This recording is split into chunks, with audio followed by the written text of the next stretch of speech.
Hello and welcome to today's video on Freedom Factor.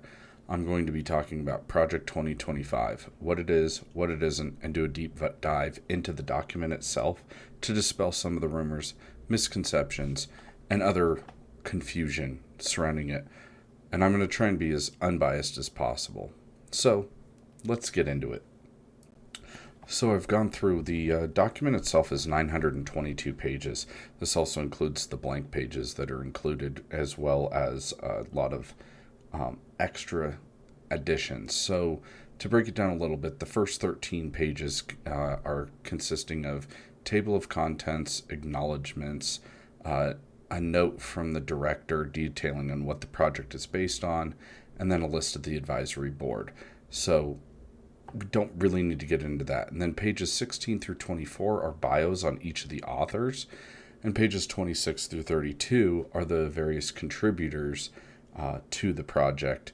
So basically, the first 50 pages we can pretty much eliminate immediately. I will say on the note itself, though, to kind of, I guess, give some context.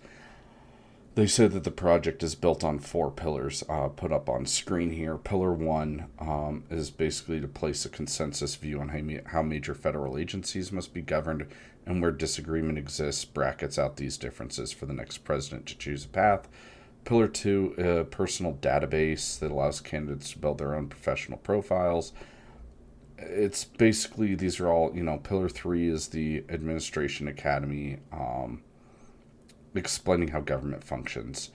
And then pillar four is the playbook, the reforming agency terms and drafting transition plans to move out the president's utterance of "So help me God." This is all just a kind of fluff. Really, where the meat and potatoes gets in with the beginning part is the forward. This details what the conservative promise is, and it summarizes the four overall recommendations. Basically, they are: one, restore family as the centerpiece of American life and protect our children; two, dismantle the administrative state and return self-governance to the American people; three, defend our nation's sovereignty, borders, and bounty against global threats; and four, secure our God-given individual rights to live freely, what our Constitution calls the blessings of liberty. So to break these down, restore family, basically this part is a push away from further incentivizing single parenthood and crafting regulation to reward family, like eliminating marriage penalties and welfare, and getting rid of gender ideology related curriculum from schools. Second part is dismantle the administrative state. This part talks about the meaningful reductions in the federal government size and scope, getting back to Congress passing a federal budget, which the document does quote that hasn't occurred since 1996, and to disallow this omnibus spending bill tactic that usually these number in thousands of pages and are passed at 11:59 on the last day without giving legislators a chance to really review what's in the bill. And this is a tactic that's been going on for quite a while now. And it also details restricting the power of the administrative state and reserving lawmaking duties to the legislature, not the agencies. But this has somewhat been discussed and addressed by the Supreme Court recently. But it also seeks to end the process of DEI, or diversity, equity, and inclusion, in the federal government, but they'll cover that later. The third part is defend our nation's sovereignty. This basically ends the long-standing policy of globalization and get back to looking after our own self-interests. Also end open borders and enforce immigration law. It also emphasizes a reduction in how much reliance the U.S. has on China, and promotes kind of bringing back manufacturing jobs to America, and also details how the president should work to expand domestic energy production and exports of those energy exports there. And then the blessings of liberty, this whole part just basically rails against Marxism and socialism and talks about how we can help make America more economically free, promoting trade schools and alternative student loans, as well as tax regulation reform and the promotion of American rights. So following the forward, it breaks down everything into sections. So the document here starts with section 1, taking the reins of government.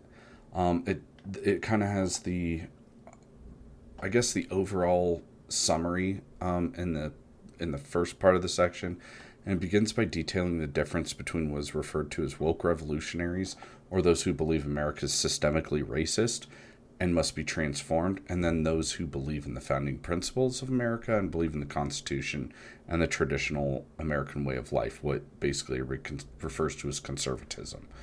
This section intro then breaks down what the following chapters will discuss. So we'll skip that and we'll get to what the actual chapters discuss. The first chapter is called the White House Office. This basically begins by detailing what the office of the president is according to the Constitution, and then details the offices appointed within the White House by the president, such as the various jobs like chief of staff and whatnot.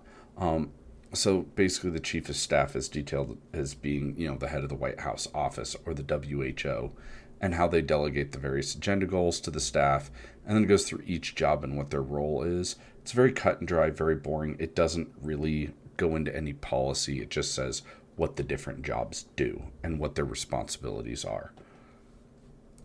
And then chapter 2 is the detailing the executive office of the President of the United States. This chapter sets forth the actual goals and powers of the president, and the project outlines that the modern conservative president must limit, control, and direct the executive branch. It also states the president should use the office of that office to return the power of the executive branch to the people, reducing the bureaucracy and scope of executive power, and it also says the president should appoint those who share similar interest in this cause.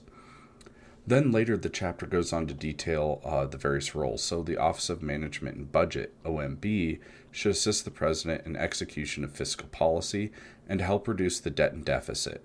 It calls for a more conservative and planned out budget that focuses on parts of the government that are actually needed. And it actually details these areas: national security, national resources, energy and science, health, education, income, maintenance and labor, transportation, justice and homeland security, and treasury, commerce, and housing. This chapter also details the various councils, such as National Security Council, as well as its roles and responsibilities, how the NSC should work with the other councils at the president's behest to carry out the foreign policy of the administration. And the NSC should be the primary role in drafting national security and defense strategies. Then there's the National Economic Council, which should serve as the primary council with regards to domestic policy and foreign policy as they relate economically. They would also work alongside the the Office of U.S. Trade Representative. And it basically outlines what their purposes are, not much in the way of direct policy, but it also outlines several other councils, such as National Space Council, Office of Science and Technology Policy, and Council on Environmental Quality. It doesn't really have much in the way of what policy should be implemented, more on details of their roles and responsibilities. However, one area of note is the recommendation in this chapter that the president completely abolish the Gender Policy Council. Chapter 3 is titled Central Personnel Agencies Managing the Bureaucracy. This basically details the suggestion that OPM better manage federal personnel from hiring to promotion.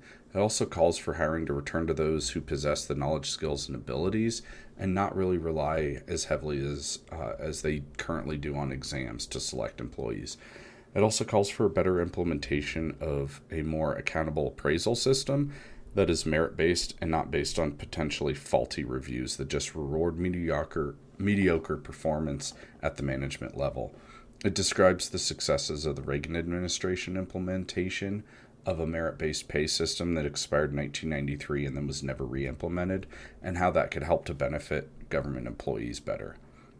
It also details how many more benefits and incentives federal employees get by comparison to their private sector counterparts, and calls for some reform to federal benefits and retirement. Current civil service retirement is vastly better than the private sector retirement plans, and it suggests drawing back some of the retirement system to more closely match that of the private plans. It doesn't do it in a nefarious way. It just says that, it needs to more closely match. It does call for a reduction in the federal workforce, but also states this must be done carefully so as not to increase costs, such as paying people to leave. But it does call for a freeze on top career position hiring, basically blocking those positions from someone burrowing in, basically. And it sets the factors for protection for layoffs, such as tenure, veterans' preference, seniority, and performance, in that order. It also doesn't go into much detail on the exact how of reducing the federal workforce. It just details that it's needed and suggests that it should happen. And then it calls for the reduction in redundancy in government agencies. Far too many agencies have a lot of overlap that could better be reduced and improved upon to shrink the size of the bureaucracy. It details also how heads of agencies should not be the ones to dictate major policy changes and reforms, and that those should come from the chief executive, aka the president. It calls for president appointments to not be hampered or undermined by career positions within those agencies that have the power of evaluation and the power to basically kind of undermine the duties of the appointments, and that those positions should have basically not have the power to dictate policy. And then finally, the chapter details how the president should reduce the power held by public employee unions so that they don't undermine the processes and intent of policy execution. But it doesn't call for the elimination of these unions, just pulling back the reins a bit so they can't exercise as much authority over management, basically reforming what the whole process of union bartering and negotiations look like within the government. Now we get into Section 2. Section 2 is titled The Common Defense. So this moves away from personnel and moves more into kind of the national defense system. And the preface of this section details how military leaders need to be selected and fostered in leadership through merit and dedication to the overall mission of national defense rather than political alignment. It also details how the military should not be socially engineered and focus instead on building up the strength and effectiveness of their main goal, the military, national defense, combat, etc. It also further details rather extensively the threat posed by China that the authors seem to be very, very focused on. They say that China should be treated as the adversary it is, not the ally we wish it would become. It also says we should stop focusing on so much trade and treaties with adversaries and more with allies, and they specifically state like Great Britain. Chapter 4 is the Department of Defense. This chapter sets forth some realignment of priorities, and there are namely 4 that are put forth here. First one is reestablish a culture of command accountability, non-politicization, and warfighting focus. Number 2 is transform our armed forces for maximum effectiveness in an era of great power competition. 3, provide necessary support to Department of Homeland Security border protection operations. Border protection is a national security issue that requires sustained attention and effort by all elements of the executive branch. And 4, demand financial transparency and accountability. So it goes on to state that this, quote, this chapter offers recommendations for improving our armed forces and the civilian organizations that support and oversee them, end quote. It provides how much of a threat China poses again and what reforms are needed, such as prioritize a denial defense against China. This basically says we must work to help defend Taiwan. There's a lot of that. Also, in terms of the reforms suggested, it brings forth like another reform needed is increase allied conventional defense burden sharing. Basically, kind of like what Trump was saying about make our allies pay their fair share so that U.S. isn't paying the bulk of money for alliances. It also calls for a more substantial role among our allies in opposition of China, Iran, Russia, and the Democratic Republic of North Korea. So, like the focus on the prioritize and denial defense against China, it says basically that we need U.S. forces to be able to prevail in a scenario where China invades Taiwan, and then also to construct planning to defeat Chinese invasion of Taiwan before allocating resources to missions that like simultaneously fighting another conflict. Increase allied conventional defense burden sharing basically goes into having a strategy that we help our allies but also encourage them to kind of help themselves, and collaboration by Taiwan and allies in the Asia Pacific realm, like Japan and Australia, to have a kind of a collective defense. Also, to transform NATO so that the U.S. allies are capable of fielding the great majority of conventional forces to deter Russia, rather than relying on the United States for our nuclear deterrent. Sustained support for Israel, and then enable North Korea or South Korea to take its lead in conventional defense against North Korea. The next one is implement nuclear modernization and expansion, basically to update our nuclear arsenal so that it is kind of more able to counter the new threats that may emerge. This one's kind of different. And then increase allied counter-terrorist burden sharing. Basically, it's fighting terrorism and having our allies kind of step up and do more is basically what this is detailing. The next section covers DoD acquisition and sustainment. So this section highlights the problem with military spending and acquisitions. The reforms outline are to the planning, programming, budgeting, and execution, or PPBE process, where procurement cycles are reduced to allow for more flexible spending. It also calls for the expansion of allowance for experimentation of emerging technologies to help modernize military equipment and technology, and conversely allow for leadership within the DoD to more easily cancel and eliminate outdated and underperforming programs to better allocate the money elsewhere. The reforms called for also include replenishing and bolstering U.S. stockpiles to prepare for potential future conflict. It basically names the support of Ukraine as a primary reason for this reform being necessary, and it also stresses the need to expand U.S. production and procurement of domestically manufactured equipment, eliminating potential disruption of supply chains, and maintaining less reliance on foreign entities that may one day experience an alliance shift. Another reform is to expand the network of who is allowed to provide contracts. This basically is allowing for smaller businesses to be able to expand and become vendors for DoD acquisitions. And finally, part of the reforms include an optimization of the DoD acquisition community by reducing regulations in the acquisition process, speed up the process for development and acquisition, and expand who can be accredited to develop military technology. Again, kind of that bolstering of getting smaller companies kind of a fighting chance in becoming part of the DoD acquisition network. The chapter also focuses on R&D, and while there's a lot, the key points are to promote American innovation, improve the deployment of technology to the battlefield, and protect the research and development framework from foreign exploitation. And again, they mention China here, such as like with the intellectual property theft, which is specifically mentioned. And then the next area of this chapter stresses basically DoD foreign military sales. This would promote more exportability and development and planning of equipment, and incorporate this into the initial stages of development, not just back end with retrofitting current U.S. equipment for foreign sales. It also calls for a reduction in the informal congressional review process and minimizing barriers in collaboration, such as decreased ITAR regulations. The next section covers DoD personnel. The needed reforms outlined here are to rescue recruiting and retention, and details the fact that recruiting is at the worst in 2022 and projected to be even worse in 2023, as this document was drafted in 2023. They highlight that the recruiting problem is not service specific, but that it affects the entirety of the U.S. Armed Forces. This reform, in summary, would abolish the MHS Genesis system that is currently in use, that uses private medical records for potential recruits at military entrance processing stations, or MEPS, which creates unnecessary delays and unwarranted rejections.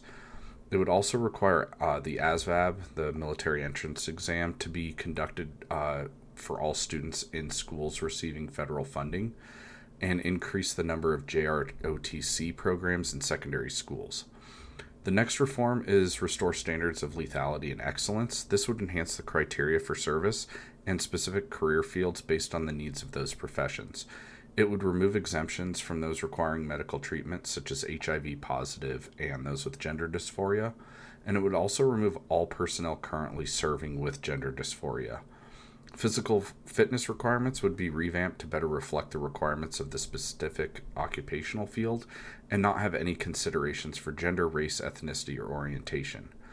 The third reform is the elimination of politicization, reestablish trust and accountability, and restore faith in the force. This would increase protections for chaplains to carry out their ministerial duties, as well as codify language to instruct senior military officers to understand their primary duty is ensuring force readiness and not pursuing social engineering agendas. Partisan motives would be identified as a threat to readiness. This would also reinstate service members discharged for not receiving COVID-19 vaccines and restore their appropriate rank and provide back pay.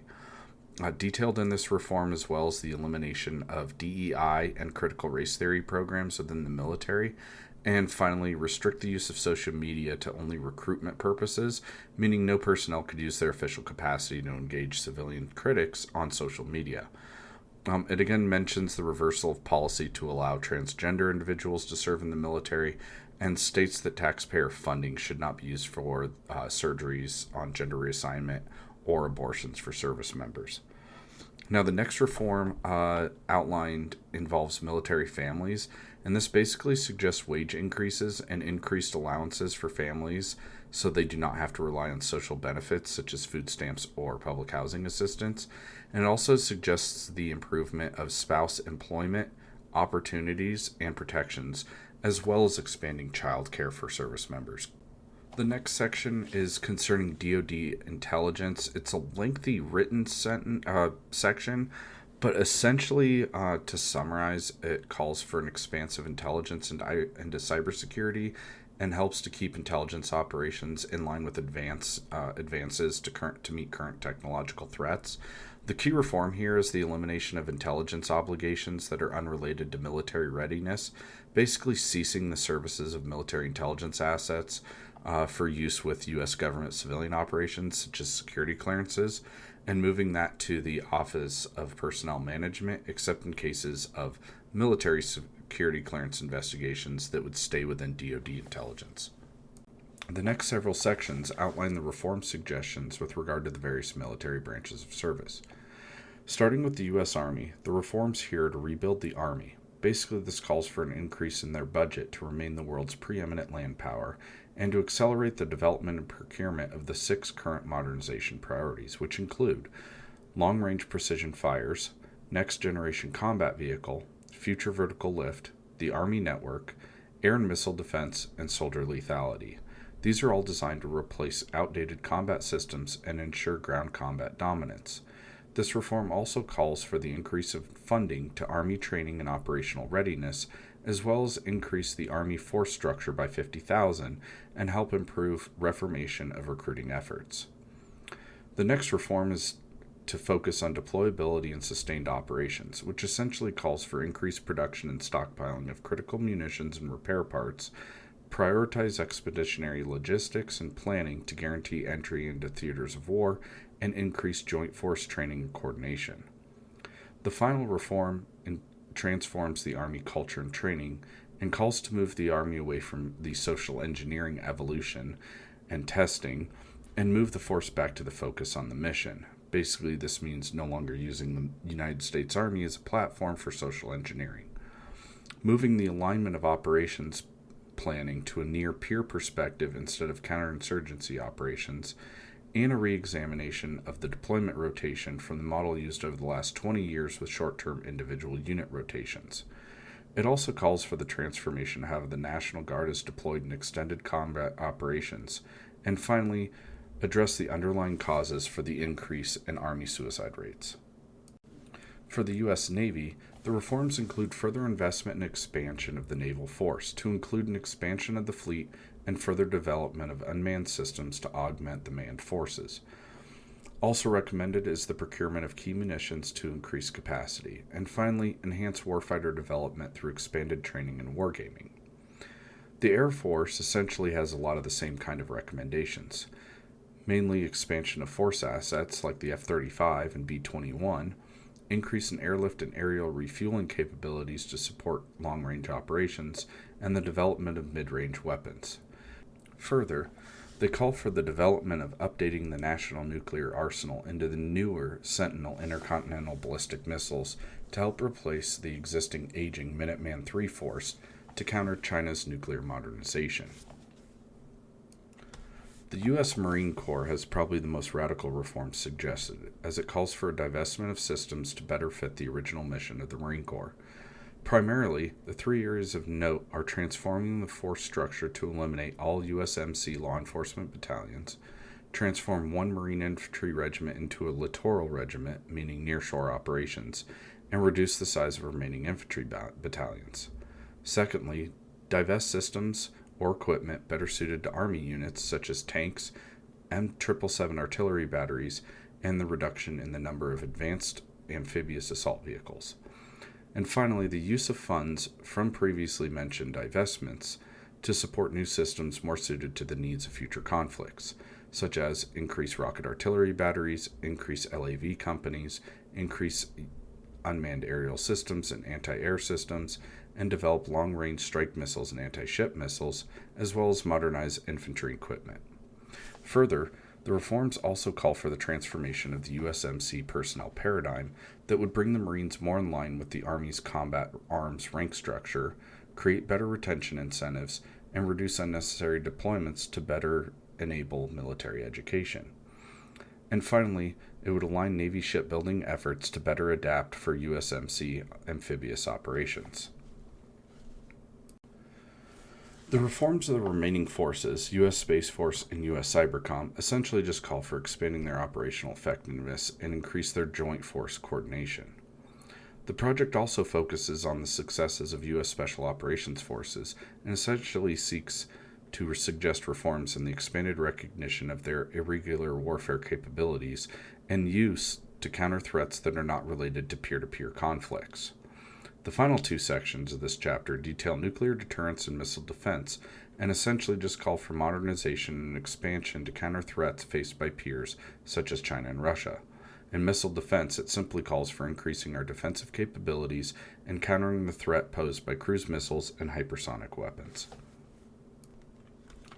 The next part of this series will focus on the remaining chapters within Section 2, to include the Department of Homeland Security, Department of State, Intelligence Community, media agencies, and the Agency for International Development. So stay tuned for those coming soon. Thank you for watching, and I hope you learned something.